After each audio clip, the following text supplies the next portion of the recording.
Welcome to the Underground, the Steel City Underground, the black and gold standard for Pittsburgh Steelers coverage.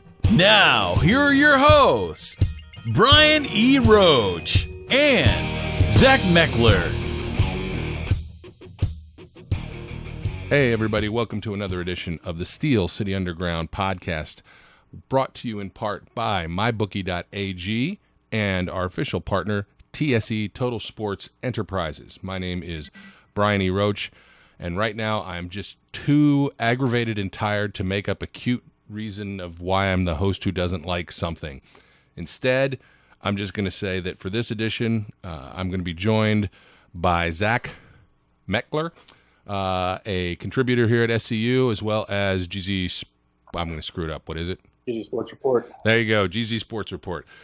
Zach, welcome aboard. Glad to have you back on the podcast. Yes, sir. Looking forward to it after a fun-filled weekend of NFL action. Absolutely. It was, this isn't on our agenda, but let's touch on it anyway.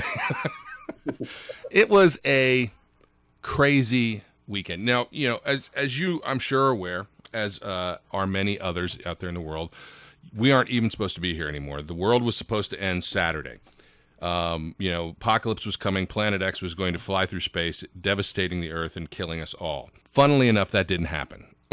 But the reaction of some of the fan base certainly would make you think that the world had, in fact, ended, if it not on Saturday, then maybe on Sunday. And I will tell you that maybe Planet X didn't destroy us, but maybe it threw off some wonky waves as it passed by and did something, because this was a crazy weekend in the NFL. I think you hear a lot of those sayings where the stars had to perfectly align for some of these things to actually happen. And, it didn't strike Earth. But I think realistically, look at some of the reactions of fans, not just Steelers, but fan bases across the country. It was a catawampus weekend for NFL football. I watched numerous games this weekend. I was flipping between channels, getting some of the action. And I'll tell you what, it's been a while since I've seen this type of up and down, whether it be pregame, postgame, during. It was crazy from start to finish. You have to turn in your millennial card for using the word cattywampus. trying to break that mold. I'm just letting you know.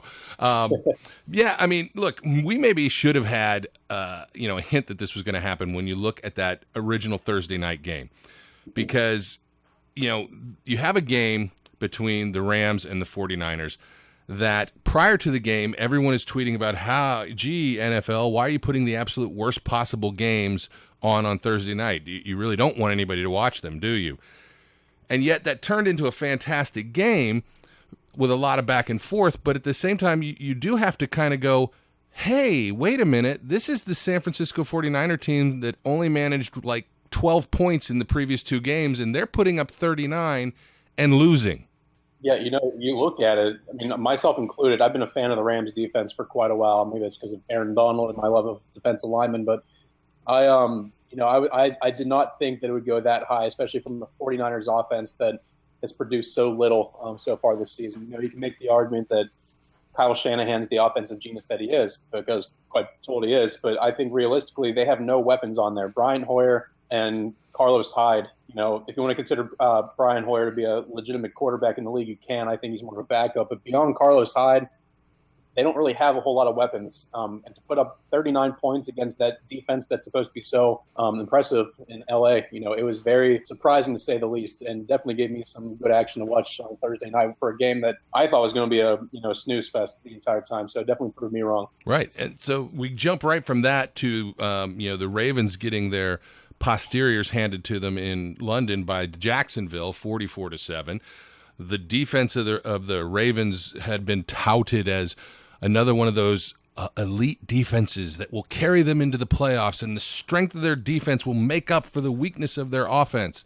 And then they played in London. I think single-handedly that might have been Blake Bortles' best game as a pro, and it's not even close. They made him look like reminiscent of almost an Aaron Rodgers, Brett Favre type quarterback. I hadn't seen him read through his progressions that well and make the throws that he was trying to make really in his entire time being in the NFL.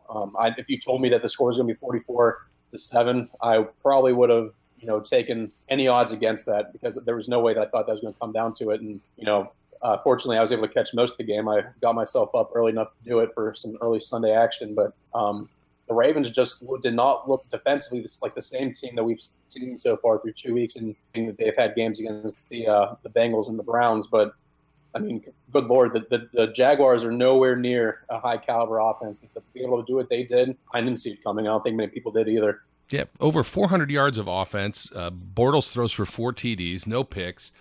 And, at the end of the day, not that this is tremendously surprising, but Flacco has a quarterback rating of 12. Yeah. I've never seen a quarterback rating quite that low for a guy who played the better part of 3+ quarters of a game. 12. It's something that I feel like you can only do on Madden, on all Madden, when you're playing against like your real cousin or something. I've never seen a professional quarterback play a game that poorly. I've been rough on Joe Flacco before. I still think to this day he still is one of the best deep balls in the league. Is he the franchise quarterback worth that he's getting paid? Not necessarily, but I didn't even think he was that capable of doing that type of a performance. It was really just something. I don't know if it's the injuries just mounting up in Baltimore, but it was horrendous to say the least. Yeah, and it just kept going from there. Buffalo beats Denver. New Orleans comes to life and beats Carolina.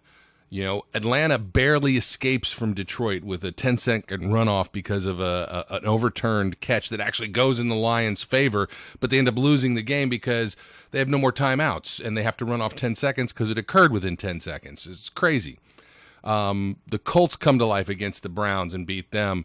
Minnesota beats up Tampa Bay. New England barely escapes in their own house the Texans with a rookie quarterback who they let throw for 300+ yards. And then the Jets whomped the Dolphins. Many people didn't think the Jets would win a game. And it just continued all day to the point where when Green Bay and the Bengals played, you had no idea what to expect. And even then, you didn't expect the Bengals, who hadn't scored a touchdown all season, to put up 21 points on Green Bay. And you assumed, okay, wow, the Bengals have come to life. And then they end up losing the game.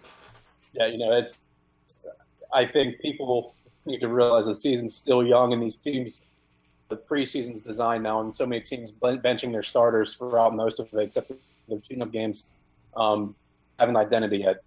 They're still trying to find who they are, trying to establish some chemistry on both sides of the ball. And you see guys, if you told me that Deshaun Watson would take the Texans into New England and put on the performance that he did, I wouldn't believe you. If you told me that the anemic Bengals offense that we've seen so far would go into Green Bay and do the things they did to that defense and make Aaron Rodgers look like not that great of a quarterback like he is, I wouldn't believe you.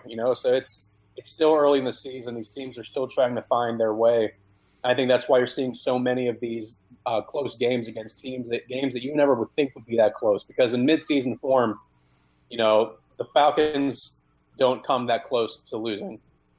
The Patriots don't come that close to losing. The Packers don't even think twice about giving up that game and coming in overtime against the Bengals. So the fact that it's week 3 this season, teams are still developing. There's a lot of football left to play, but I think a lot of the things are making these games close too. Maybe it's just me. I'm not one to complain about officiating or reffing or anything like that nature. I'm typically I like to give the refs the benefit of the doubt, but looking at these games, there's so many penalties being called, and a lot of them are being called incorrectly, or they're being called not at all. And realistically, some of these plays, I know you saw some in the Steeler game, there were just calls that just were missed. And I know they can't make every single call, especially when the games are close. But at some point, something has to give. Oftentimes you will hear the announcers say, "Oh, that's great. The refs are letting them play." And I get that, a little, like, I'm not one that every ticky-tack foul is pass interference and, he touched his hip with the tip of his pinky. That's PI. But at the same time, yesterday, I was going back through because I was so aggravated at times. I was watching it here at home, and I have, the Sunday ticket, so I'm fast-forwarding and rewinding different plays. And, for example, one of the long balls to Martavis that he didn't even have a chance at, but the call doesn't get made because I have no idea why. Because I stopped it, and before the ball is ever in the frame, the Bears defender is already wrapped around Martavis Bryant. His arms are wrapped around him. He's pulling his arms down. But no, that's not pass interference. And then, of course, there's a call on Antonio Brown. Oh, that's an uncatchable ball. There's no such thing when you're throwing a ball to Antonio Brown. I felt like they were not just letting them play. They were essentially saying, we don't care. Do whatever you want. And that even became more blatant throughout the game when holding was being done in the most egregious fashion right in front of refs. And I hate to call it that last drive in overtime, but the first run, there's clear holding on the end. The second run, Artie Burns is getting mugged right in front of the ref, and they're not calling it. And I am a ref stink kind of guy. I think they stink. I think they have continued to stink. I thought they stunk last year, and I was pleasantly surprised in the first 2 games of the season that I didn't feel compelled to go back to that mantra. That's all over. The refs stink. Yeah, and I try to give them the benefit of the doubt. Like I said, I've had my fair share during my playing time with bad refs. You see calls that just want to, and fans obviously are going to have their own fan bias. When I went to the Steelers-Browns game week 1, I was sitting up in Browns heaven and disguised as a Steelers fan. And I tried to sit there and I look at the calls the refs are making. I try to be as objective as I possibly can and take my bias out of it, wanting to have the favor of the hometown team. But at some point in time, the calls that are being made, they're right in front of you. And I understand the concept of wanting to let the guys play, let the game just go and flow. I know there's some times when the games are close, it's hard, and you have the pressure of not making a big call or making a big call. But when it's so blatantly obvious, there's a time to let the game be played, and there's a time where you have to do the right thing. If that's making a call that's very flagrantly a holding or very flagrantly a pass interference, when there's just too much going on, you have to make that call, regardless if it's in favor of the away team and you're afraid of the reaction of the home crowd. There's something that has to be done. On that last drive in overtime, the holding was there. I mean, there's no way to put around it. I'll sit there and I'll argue and defend the offensive lineman all the time because it's so hard to have a true 100% clear holding penalty.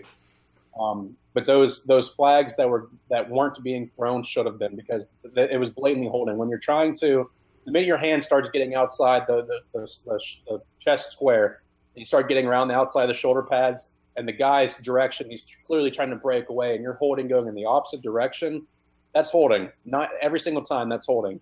And to not call that, especially in that situation, it's egregious. You can't not make that call. And to see the refs continue to do those types of things, I'm losing my patience with them, because something that's blowing games. Now, obviously, the Steelers shouldn't have been in a position at that point in the game anyway, where it comes down to a bad call on a big run.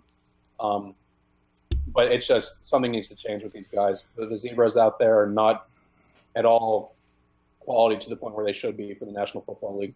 Absolutely. And in no way, shape, or form do I ever equate the refs stink with that's the reason the Steelers lost. At least not normally. This is not the reason the Steelers lost this game. As you said, they should never have been in that position. But it certainly didn't help. Now, the thing about the refs stink is, as you were indicating, a lot of fans will always turn to this, and every call has to go their way. And when a ref says that it's holding, it's never holding if it's on your team. And as Adam Crowley, who I'm now going to give my second shout out to Adam Crowley, not that he cares or listens on this podcast, but I have given Adam Crowley grief for a couple things. One of them is his refusal to actually live up to his bet and wear a male romper, live on his show, because he tweeted out, if I get 100 retweets, I will wear a male romper, and he reneged. He didn't do it. So I continue to give him grief. Everyone should use hashtag Crowley's romper in tweets over the next week and just annoy him. But the other thing is, he is a very adamant believer that the Steelers fan base is maybe the most spoiled fan base in football. And I can't really disagree with him. I mock him for saying it, but in a more I agree with you, but I'm tired of hearing you say it way. And I think it's true. We are used to winning, and we've forgotten. Some of us, especially some of us at SCU, haven't forgotten because we weren't alive when the evil early 80s occurred. But we've forgotten what it's like to not have a team in contention all the time. And the Tomlin haters and the Haley haters and the everybody else haters forget that we haven't had a losing season in I can't remember how long. So, certainly not since Tomlin's been around. And so the last one was probably Cowher. We are spoiled by success, and I can't disagree with that statement. Yeah, I think you're going to get technical. I'm pretty sure the last time that we had a losing season that was definitionally below 500 was the 2003 season, which led us to the 2004 11th overall pick with Ben Roethlisberger. I think that was the last time that we dipped below 8-8 as a team. I believe that record was 6-10. So even then, that's still not the bottom of the league. I tend to agree with that.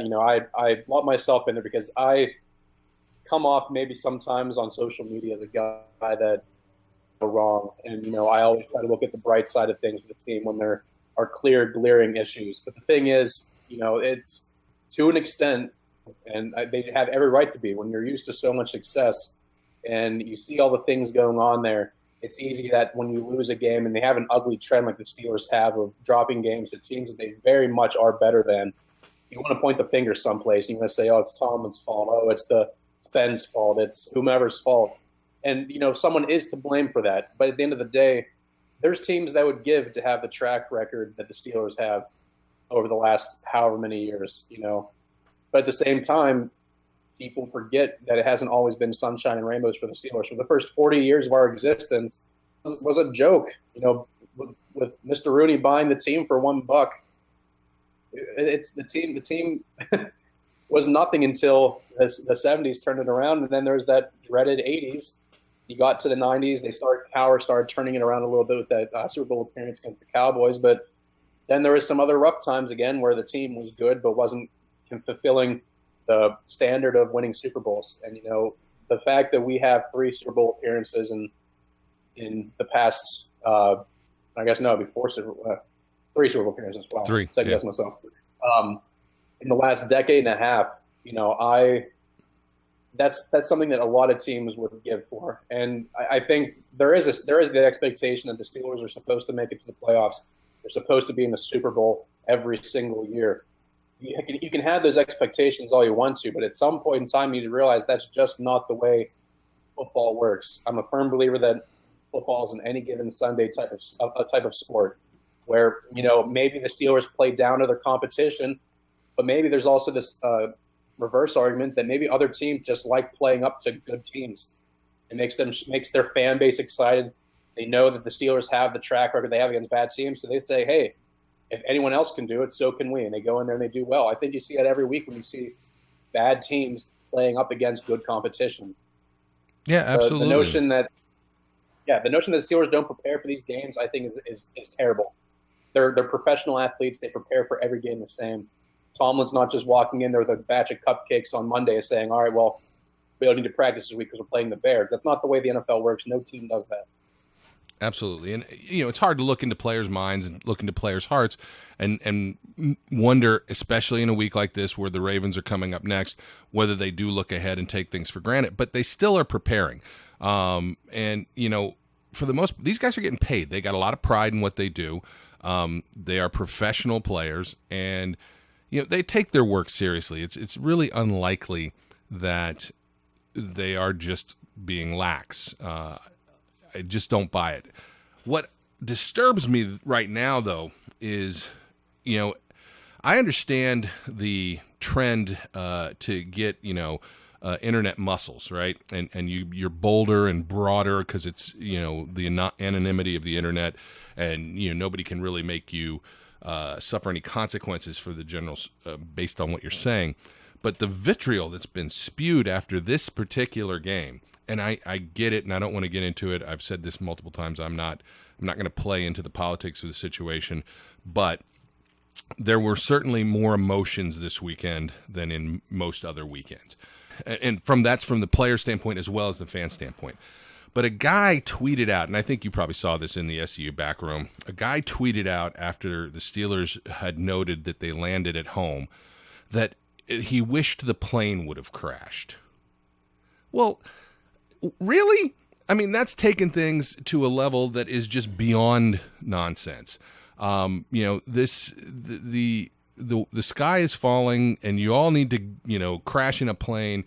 Where is that coming from? Because it's one thing to be a spoiled fan and want success and to, throw a hissy fit and break your TV and do those kind of things. It's another to wish death on people. Yeah, in my eyes, there is zero room for that in life in general, let alone the NFL. These guys take whatever feelings and opinions you have about the entire situation, everything that took place this week, and there's no need for that. It's social media is a very dangerous place in my eyes. I think it's a blessing and a curse for the society that we live in today. It's a great way of connecting with other people, getting ideas that are beneficial out there. There's a lot of it's a cesspool of just negative energy more often than not, and that's a very prime example of it. And that's something that no matter how spoiled you are, like you said, there's no reason to be posting stuff like that out there. These are guys that have families, have people that care and love about them. Just because you think that they have this quality or they lack this quality as a person off the field and you don't agree with that, there's no reason for you to be publicly saying that. There's no place. Like I said, there's no place in football. Football and sports in general should be a place that you have rivalries, you have competition and things like that, but it's all supposed to be a unifying thing that brings people together. And when you have comments like that being posted on the internet behind a anonymous screen, so to speak, it's too much. Yeah, I have to tell you, I would never have bet that I would see that kind of hatred come up. But, there's a lot of things I wouldn't bet on. But then again, I'm not really a betting kind of guy.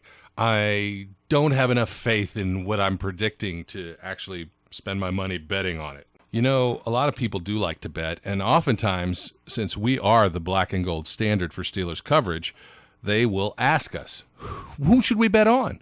Or, what's the spread going to be? And while, I'm not going to pretend we know it all the time, the one thing we will consistently say is that it's sometimes as important where you place your bet as it is who you bet on. And in that circumstance, we always recommend mybookie.ag. They've got a rock-solid reputation. They've been around for years, and they have a great mobile interface and web interface that allows you to get on, check the different spreads, check what you want to bet on, and get your bets made.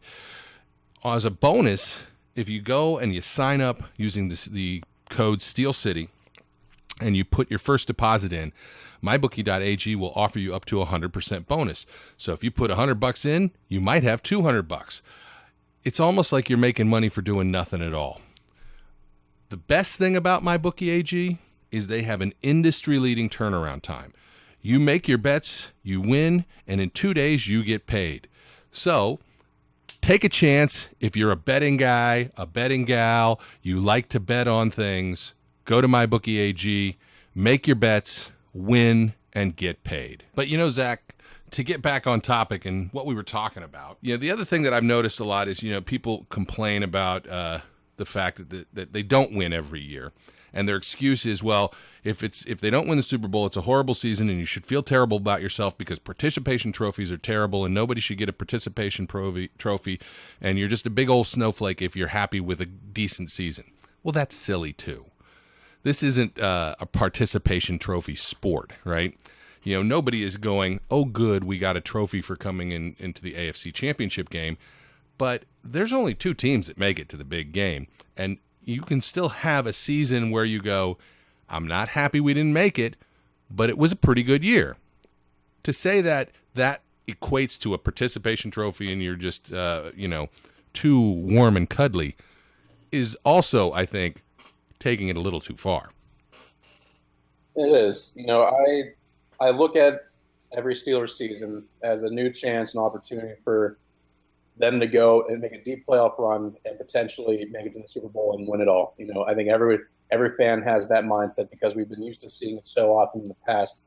But the notion of that it's a participation trophy sport and that we shouldn't be satisfied for anything less. You're right, we shouldn't be satisfied for anything less. But there's years where it's a good year that just didn't end the way you wanted it to.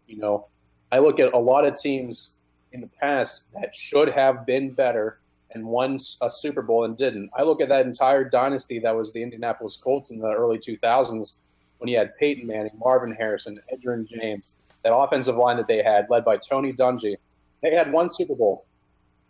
That team had the caliber of talent on it to win a lot more than it did, and they didn't. Aaron Rodgers has been in the league now for a decade, and he has one Super Bowl. And he's been on plenty of Packers teams, and I think most people put Mike McCarthy in the top 5 of NFL coaches. At least I know I do.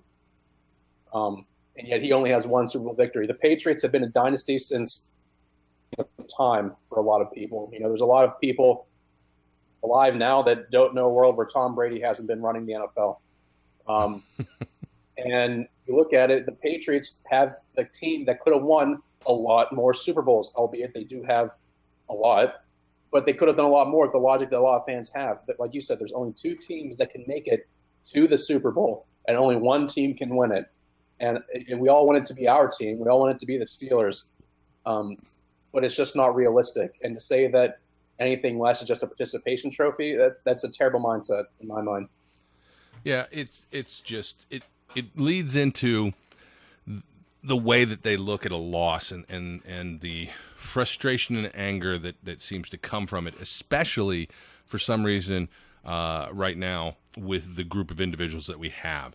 But, you and I have talked about this offline, and all of us have talked about it in SCU, and I know some of us have written about it as well. The truth is, this isn't really that unusual for this team. In fact, it's not out of the ordinary at all. They tend to start slow.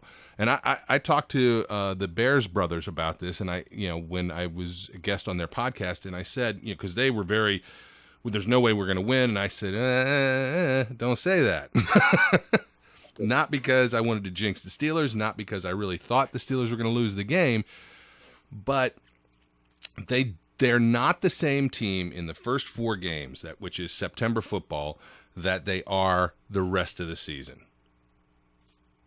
I mean, I think that's pretty straight and clear. I know Tom Pelissero tweeted the other day. I think it was the Patriots, the Steelers, Packers, and Seahawks, and he did the September winning percentage, and then he did the rest of the season winning percentage. And the Steelers percentage in September, statistically, I'm not sure over what time span he was looking at, but they're only 583.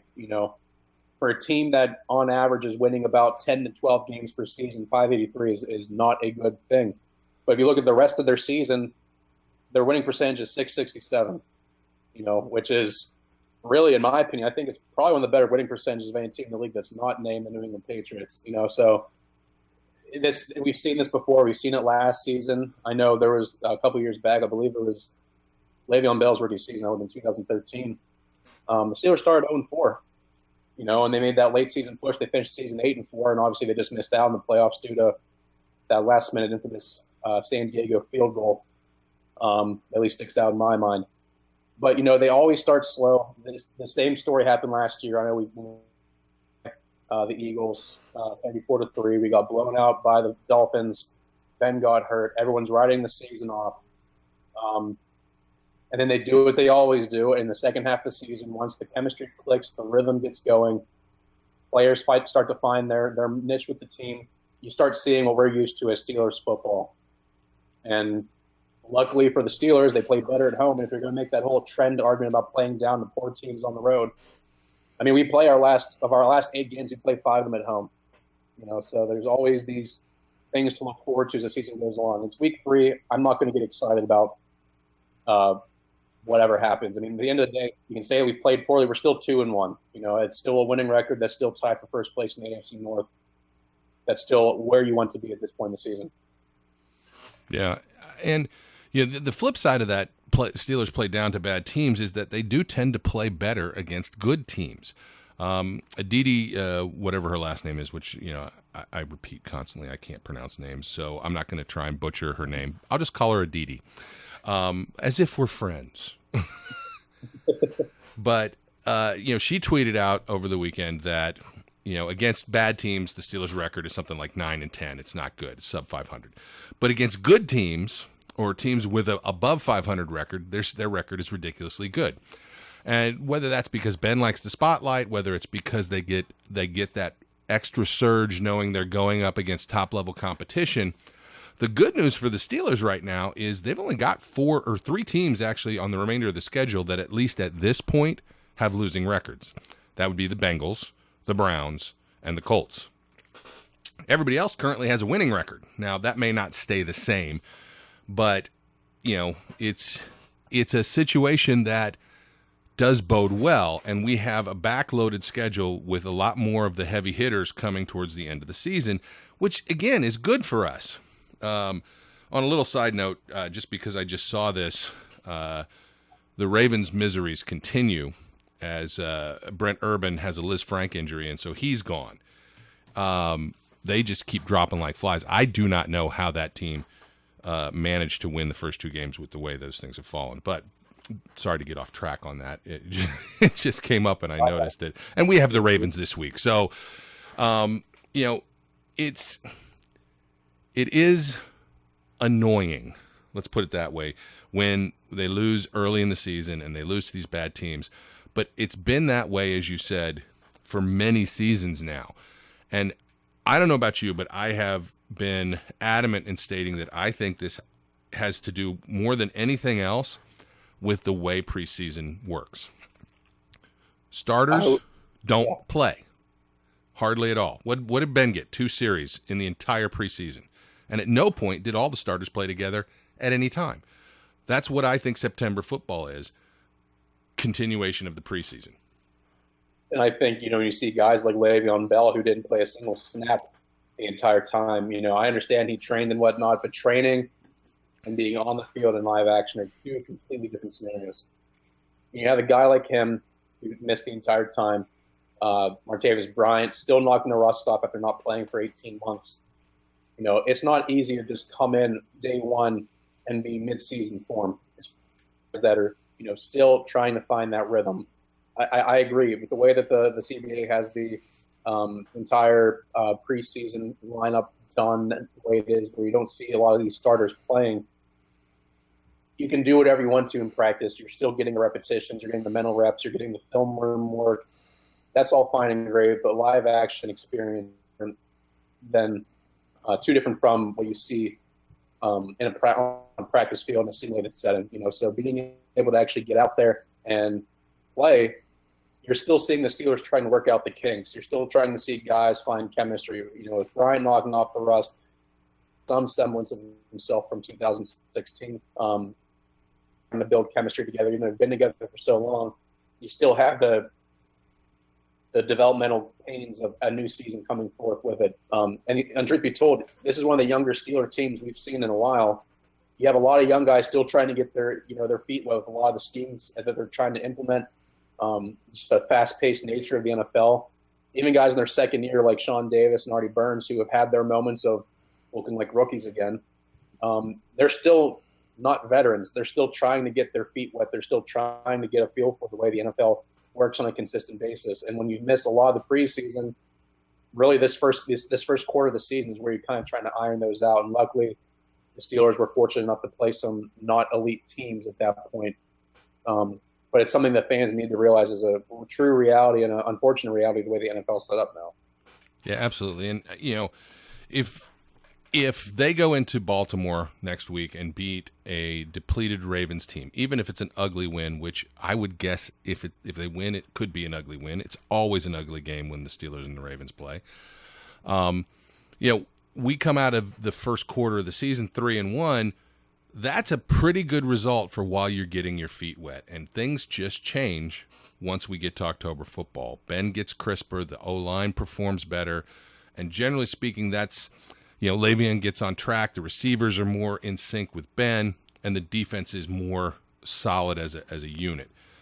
The one thing that that I guess sticks with me and strikes me in watching these first 3 games, though, is that the O-line was supposed to be a big strength. And while I know that they got a lot of snaps during preseason, and they still are growing and everything, but it's not quite the same to me. It doesn't feel like they're right.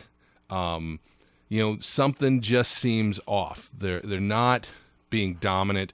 The run blocking seems inconsistent. They seem to have some issues in pass protection. I'm not sure what it is, but they don't feel right to me.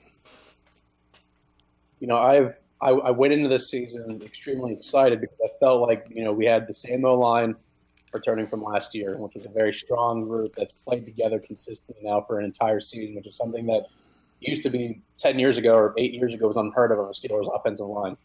And now you have a group of guys that knows each other and has been there. They had solid depth behind them with Finney, Hubbard, Hawkins, and Filer, but, something is up, and I'm not 100% certain what it is. You can make the argument that they lost a lot of their rhythm this week against the Bears whenever Foster went down. They were already down Gilbert. But Finney proved last season that he was able to step into the limelight and, show that he is a very reliable offensive lineman as a depth player. It was the Bills game I know that stuck out in my mind specifically where Le'Veon Bell went off. And that was largely due to the point that Finney was really a catalyst on that interior between Villanueva and Pouncey.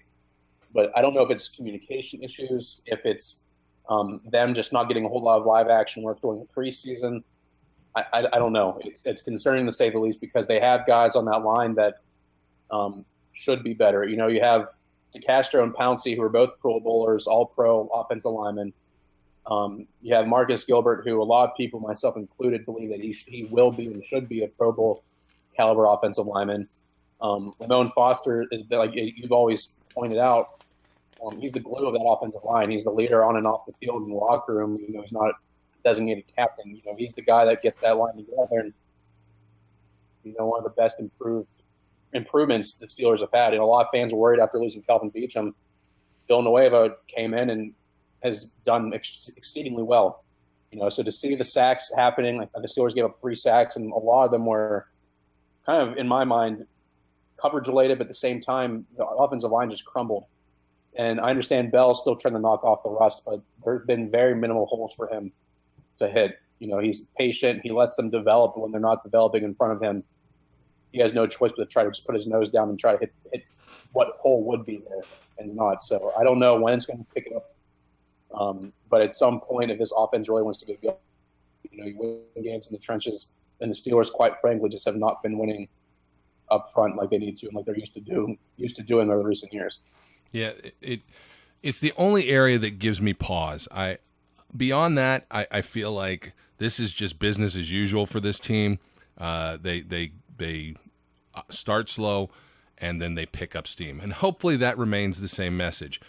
We will have to wait and see what happens, but I am one who doesn't want to talk about the past 3 games anymore. It's Ravens week, and that's a big deal, and it should be a big deal. Conference, divisional conference foe, our biggest rival without doubt in my mind, and really it's for first place in the division while it's still early. So I'm kind of ready to put everything else behind me. What about you? Yeah, I think this is a real chance for the Steelers to come in there, put the first 3 weeks in the rear view, and show that they are the team that we expect them to be, that we think that they are. Because on paper, they have talent. It's just a matter of showing and coming to full fruition on the field. And I think the Ravens have some opportunity to show that and get something going there. It's early in the season. But when you're tied 2-1 with your division rivals, what better way to get the season really rolling than to beat them, get 3-1, and to take sole possession of first place in the AFC North? I see no better way of getting the season going and kind of putting all the doubts aside. Yep. Let's close off September football with that. Zach, I appreciate you coming on the show. It's been cathartic to me, letting us get our frustrations out and vent a little bit. Tell everybody again how they can follow you out on social media. Yeah, so you can reach out to me at GZSports_ZM. Zach Metkler, GZSR is my name on there. You can find me very easy. I look forward to interacting with all of you. All right, that's going to wrap it up for this edition of the Steel City Underground podcast. Until next time, everybody, remember, it's Ravens week. So be good, be safe, and we will talk to you later. We would like to thank you for listening and remind our listeners to follow us on social media and our website, www.steelcityunderground.com.